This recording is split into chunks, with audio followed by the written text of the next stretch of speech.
इस वीडियो में आचार्य जी कहते हैं कि हर आदमी प्यासा है, लेकिन मिट्टी का तेल पीने से प्यास नहीं बुझेगी। बार बार दिल क्यों टूटता है? चलो सुनते हैं। प्रश्नकर्ता: आचार्य जी, अभी प्रेम प्रसंग की आप बात कर रहे थे तो मेरे कुछ मित्र हैं, मेरे एक मित्र हैं पर्टिकुलर, तो हर टाइम क्या रहता है कि कोई रिलेशनशिप में जब एंटर करते हैं तो काफ़ी उम्मीद के साथ एंटर करते हैं रिलेशनशिप में कि काफ़ी कुछ मिल जाएगा, इससे कुछ हासिल हो जाएगा, और फिर पिट पिटा करके लास्ट में ये होता है कि मेरा कट गया।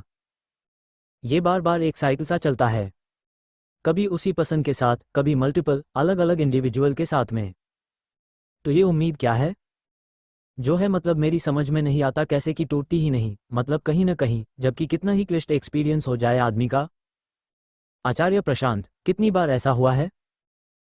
एक आदमी के साथ ही 1000 बार, और फिर अलग अलग लोगों के साथ। आचार्य: काफी समय है इनके पास फालतू, कुछ करने को नहीं है जिंदगी में। देखो, हर आदमी प्यासा है, लेकिन मिट्टी का तेल पीने से थोड़े ही बुझेगी। मैं इनसे सहानुभूति रखता हूं, कल्पना कर रहा हूं, तो ही बेचारे। कोई प्यासा आदमी जैसे द्वार द्वार खटखटा रहा हो कि पानी पिला दो, पानी पिला दो, और कोई उसको कुछ दे रहा है, कोई कुछ दे रहा है। कोई बहुत उदार मिला, उसने घी पिला दिया कि पियो। तो प्यास बुझ तो क्या रही है उनकी, और बढ़ती जा रही है। तो और दर दर ठोकरें खा रहे हैं। चाहिए तो वो है ही सबको। आपका जो मन है ना, वो पैदा ही होता है आशिक, उसे कुछ चाहिए। लेकिन वो बड़ा अनाड़ी आशिक है, अज्ञानी आशिक। आशिकी भी है और साथ में अज्ञान भी है। तो ये तो पक्का है कि उसे कुछ चाहिए, पर ये नहीं पता कि क्या चाहिए। और प्यास इतनी प्रबल है कि इंतजार नहीं कर सकता। तो जो चीज़ मिलती है वही पीना शुरू कर देता है, क्योंकि प्यास बहुत लगी है ना।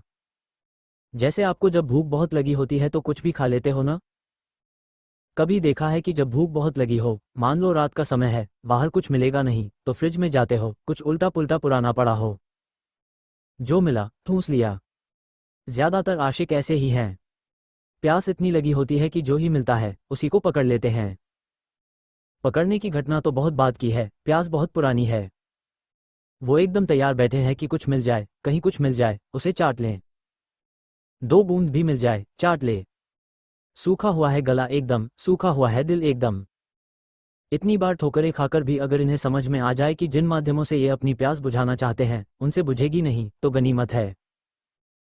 एक तरीके से ये जो दिलजले होते हैं, जिनके सीरियल ब्रेकअप्स हुए होते हैं, जिसको तुम कटाना कह रहे हो, सामूहिक हंसी, जिनके साथ ऐसा असंख्य बार ऐसा हुआ होता है, ये वास्तव में थोड़े भाग्यशाली होते हैं, क्योंकि संयोग इनके लिए अनुकूल अवसर बना रहा है कि उनको सच्चाई दिख जाए कि बेटा ये तो छोड़ दो कि किसी एक जगह मिलेगा, तुम 10 जगह तलाश रहे हो, तुम्हें 10 में से एक जगह भी नहीं मिलेगा। और जहां मिलना है वहां जाना तुमको बोरिंग लगता है। क्यों?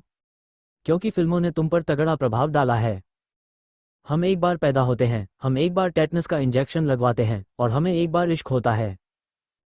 तो तुम भी ऐसे घूम रहे हो कि सेनोरिटा कहीं कुछ होगा। वो जो पूरी दिशा है वो तुम्हारे ये जहन में भी नहीं आने देती कि तुम्हारी प्यास वास्तव में आध्यात्मिक है। तुमको लड़की या लड़का चाहिए ही नहीं है। मिल भी गया तो बहुत जल्दी बोझ बन जाएगा।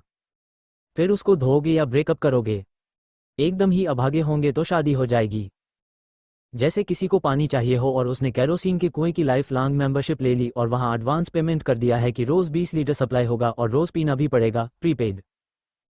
कुछ कर भी नहीं सकते अब, नो रिफंड। पहली बात तो जो चाहिए वो मिल नहीं रहा। दूसरी बात, जीवन भर का प्रीपेड। और कुआं कम से कम बुरा नहीं मानता अगर तेल न पियो। यहाँ तो जहां बंधे हो उसके द्वारा प्रस्तुत सामग्री अगर ग्रहण ना करो तो बुरा और माना जाएगा।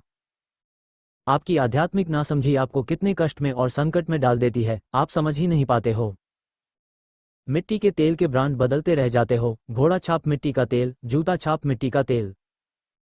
कह रहे हो अब ये हम कुछ नया करने जा रहे हैं जिंदगी में, प्यास बुझाने के लिए एक नए ब्रांड का मिट्टी का तेल लेकर आए हैं। इंपोर्टेड मिट्टी का तेल, एनआरआई मिट्टी का तेल। I am moving on. Extra fortified and doubly refined मिट्टी का तेल। ये वो मिट्टी का तेल है जिसमें विटामिन B12 डाल दिया, साथ में विटामिन D डाल दिया, आयरन, मैग्नीशियम, जिंक सब डाल दिया है। इस बार तो जरूर चलेगा। हाँ, इस बार धोखा नहीं खाऊंगा। एरोमेटिक, सुगंधित मिट्टी का तेल जो पता ही नहीं चलता कि मिट्टी का तेल है। उसमें से चमेली की खुशबू आती है।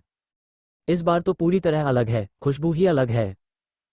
Vitamin A, B, C, D, X, Y, Z सब डला हुआ है इसमें। इस बार तो प्यास बुझ ही जाएगी। कस्तूरी का मृग ज्यों भटकते भटकते मरोगे, और जिसको पकड़ रखा है साथ में उसको भी भटकाओगे। एक ऐसा संबंध जो आधार से ही शारीरिक है, उससे तुम्हें आध्यात्मिक लाभ कैसे हो जाएगा भाई? प्यास है तुम्हारी आध्यात्मिक, खोज रहे हो तुम उसे विपरीत लिंगी के शरीर में, ये होगा कैसे? हाँ, तुम गाते रहो भले ही कि तू मेरी रूह का सुकून है और ये सब, उससे हो थोड़े ही जाता है। केरोसिन को गंगाजल बोलने से क्या होगा? कुछ नहीं। ब्रांड का नाम ही यही रख दो, रूह का सुकून, तो है तो वो मिट्टी का तेल ही।